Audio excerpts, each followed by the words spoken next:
Since starting this channel, I've been quite happy with my improvement thus far. But my cross-stepping on frontside waves, quite hard to watch. I've been experimenting with different techniques for quite a while, but today, I think I figured out the problem.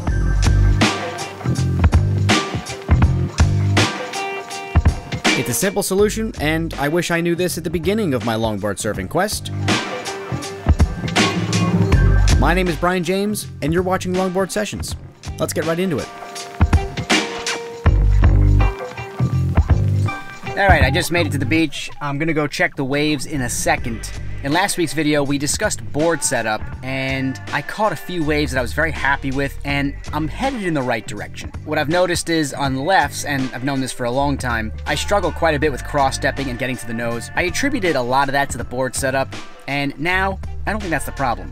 I think I've been setting up the board pretty well on lefts. It's the cross-stepping that I have problems with. But I figured out something big, and I am so excited to try it out today because I'm nearly positive it's gonna work. But first, let me go check the waves, and then we'll get into it. We do have a slight tide issue today. High tide's at 5 p.m., and we're probably gonna get out in the water by 2:30. So we're pushing it, considering they're not the largest waves, but man, this could be a lot of fun. That's a beautiful left. But that one died kind of quickly. I was wondering why I have trouble cross-stepping on lefts specifically. I did some searching on YouTube and I found a great video which discusses this very topic. The YouTube channel is called 10 Toes Surf, and he was talking about how when you cross-step on a front side versus a back side, where you put your weight when it comes to your toes or your heels is very important. So the reason I'm able to cross-step on backside waves more easily is because I must naturally put more weight on my heels than my toes. Therefore, my heels are keeping that inside rail locked in the wave. On the flip side, when I go to a frontside wave, I cannot keep that rail locked in. It always goes from locked to an unlocked position while I'm cross-stepping, and it's because I'm not keeping pressure on the inside rail. All of this I kind of have known, but he gave a great tip, and it's as easy as just keep pressure on your toes. So that's what I'm gonna do today. I'm gonna try to keep pressure on my toes when cross-stepping on a frontside wave, and hopefully it keeps that board nice and stable. But you know, we'll have to go test and see if it'll actually work. 10 Toes Surf also recommended trying out this drill where you actually position your board hanging off of an edge. If you don't keep pressure on your toes doing this drill, the board will fall off. You can also flip it around to practice rights. Genius. Alright, well, there are definitely some fun waves here, and I do have to specifically look for a left. That's really what I want to practice today. But if I catch some rights, I'm going to be working on the same thing I did last week, which is get my board traveling up the wave slightly slower than I have been, because I still need much more practice with that.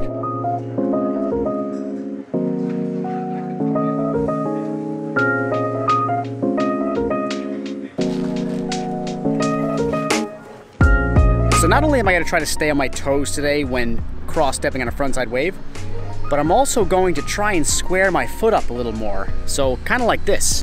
If this is the center line of the board, I'm going to try to get my front foot a little more like that.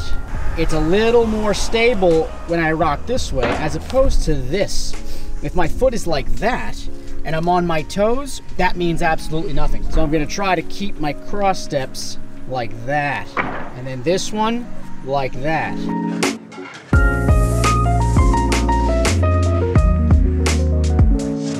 The first few waves I caught died fairly quickly due to the incoming tide, but I already felt the difference that keeping pressure on my toes was making.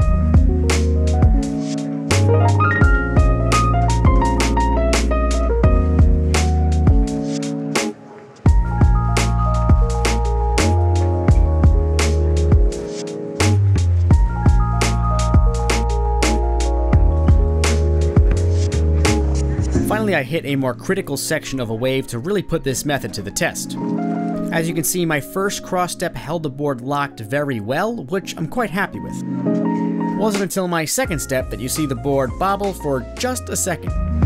My feet were on the left side of the stringer all the way until my second cross step, so my right foot, and that's often the step that gets me into trouble. These waves ended up being a bit too weak to really put this method to the test, but I definitely learned quite a few things today.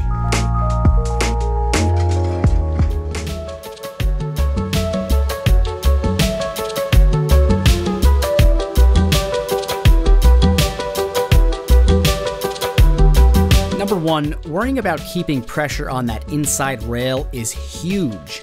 It's something I haven't put much thought into, and I'm already more confident on lefts because of it. Number two, I'm keeping my weight too far back when cross-stepping.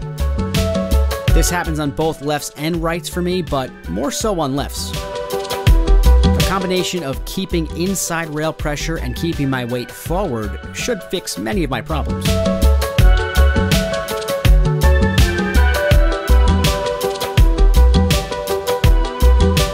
Finally, on frontside waves, I have to address why my arm goes flying up on the first cross step.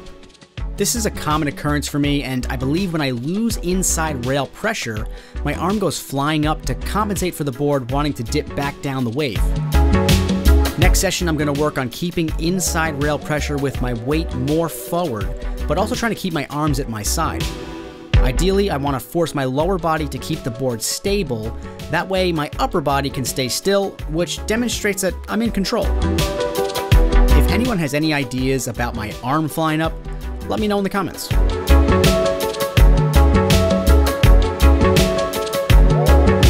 I really learned quite a bit making these last two videos, so make sure you check out the first one where I covered board setup. Thanks for watching, and I'll see everybody next week.